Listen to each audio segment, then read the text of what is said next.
महाराष्ट्र राज्याचे शिक्षण मंत्री दादा भुसे आता माझ्याकडे येऊन गेले. त्यांची भूमिका त्यांनी सांगण्याचा प्रयत्न केला. जी संपूर्ण भूमिका मी पूर्णपणे फेटाळून लावली आणि आम्हाला ते मान्य नाही म्हणून सांगितलं. कोणत्याही प्रकारे ते जे काही दाखले देत होते त्याच्यामध्ये देखील खरं तर 5वी पासून नंतरच या सगळ्या गोष्टींचा तिसऱ्या भाषेचा किंवा ऑप्शनल भाषांचा विषय येतो. त्यांनी हेही मान्य केलं की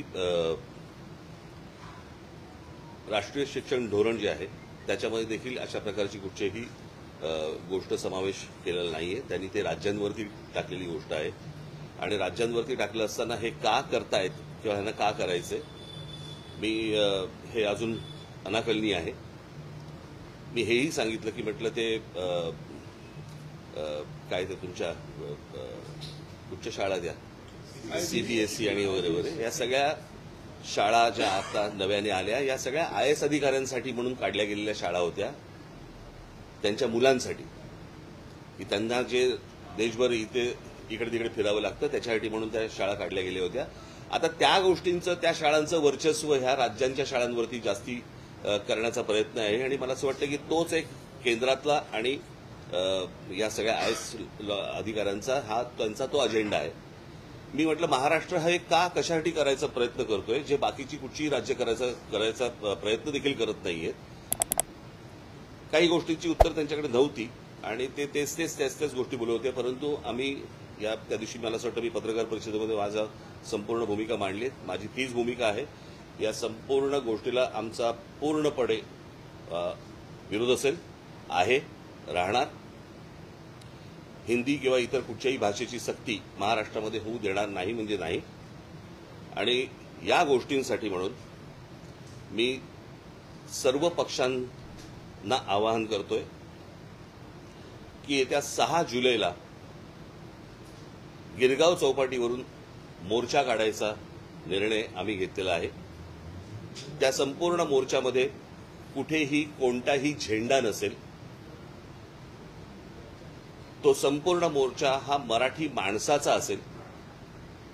त्या मोर्चाचं नेतृत्व मराठी माणूस करेल. आम्ही जे शिक्षण तज्ज्ञ आणि जे इतर भाषा तज्ज्ञ आणि इतर जे साहित्यिक आणि इतर जे लोक आहेत यांच्याशी देखील आम्ही बोलणार आहोत. माझं पत्र त्यांना जाणार आहे. सर्वांना त्या मोर्चाला आम्ही तिथे बोलणार आहोत. सर्व पालकांना आम्ही आमंत्रण देत आहोत.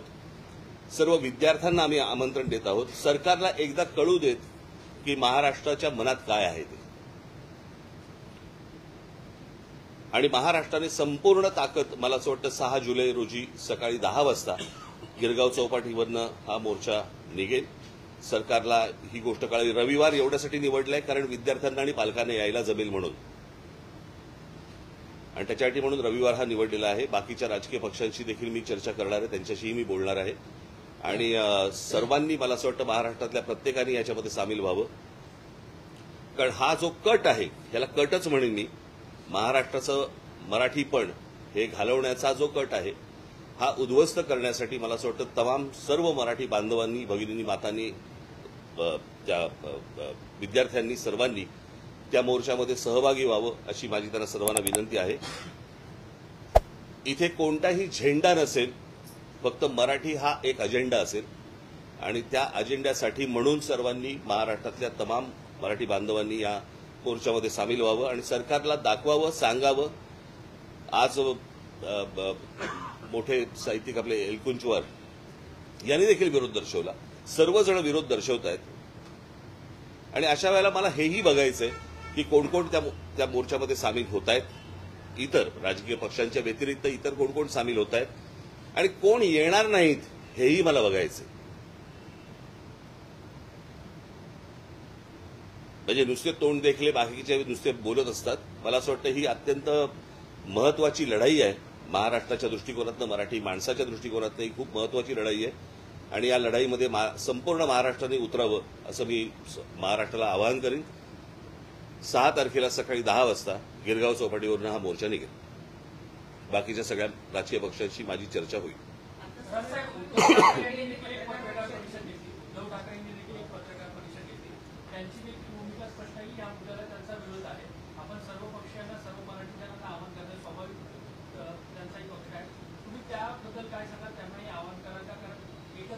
महाराष्ट्रातले राजकीय पक्ष म्हटलं आल्यानंतर ते पण आलेच ना,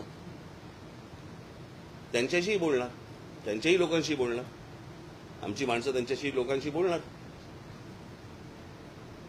तुम्हाला आठवत असेल की ज्याच्यावरती इतके दिवस जे तुमचं जे चालू होतं ना सगळं, ते माझं वाक्य आपण लक्षात घ्या, कुठच्याही वादा आणि भांडणापेक्षा महाराष्ट्र मोठा आहे. हे तुम्हाला वाक्य तुम्हाला 6 तारखेला कळेल.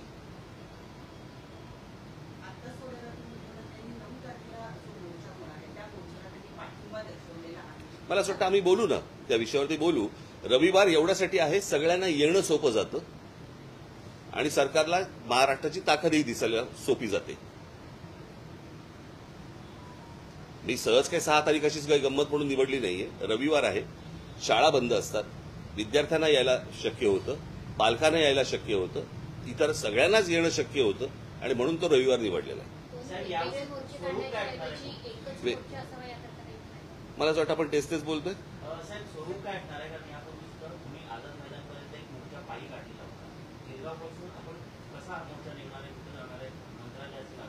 आझाद मैदान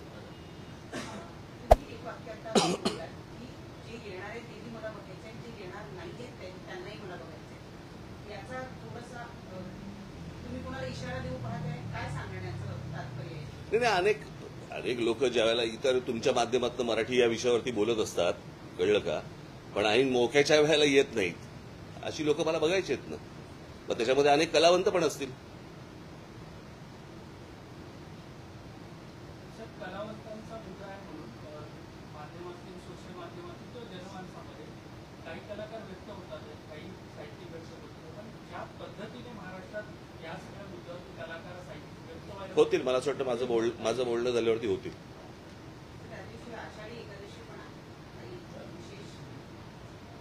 विठ्ठलाला साकडं घालू, सरकारला सुबुद्धी देऊ.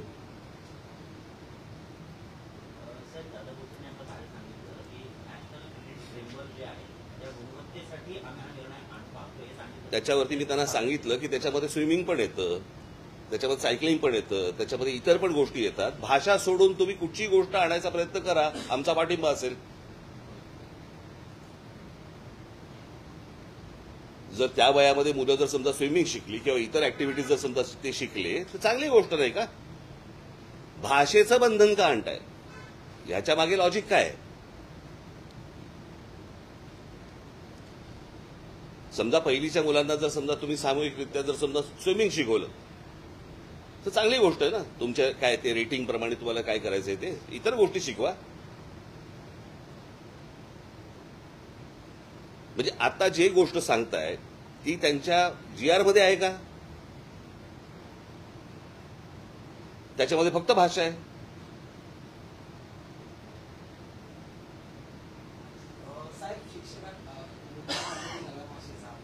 भेटलो ना आता इथे.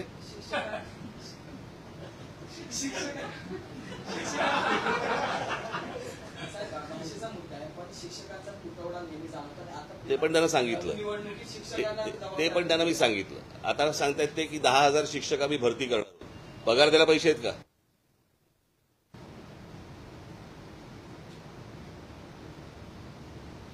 आता जवळपास 90,000 कोटीची कॉन्ट्रॅक्ट ज्यांना दिलेली आहे ते कॉन्ट्रॅक्टर बोंबलतात की आम्हाला अजून पैसे नाही दिले. मला कळलं नाही की ज्या वेळेला महाराष्ट्रामध्ये एवढे प्रश्न आहेत, इतके विविध प्रकारचे प्रश्न आहेत, आपल्याकडे पूल पडतायत, आपल्याकडे अजून चांगले रस्ते होत नाहीयेत, अनेक गोष्टी आहेत, शिक्षणामधल्या अनेक गोष्टी आहेत, ह्या सगळ्या सोडून आपण भाषेवरती काय येतोय?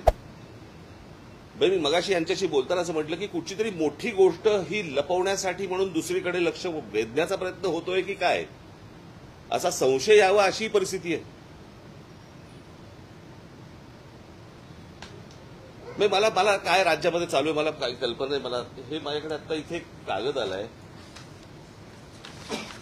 हे सगळं महाराष्ट्रातच का घडू शकतं? JNPT मध्ये भरती आहे आणि त्या JNPT मध्ये भरती असताना त्याचे इंटरव्ह्यूज हे अदानी पोर्टला चालू आहेत.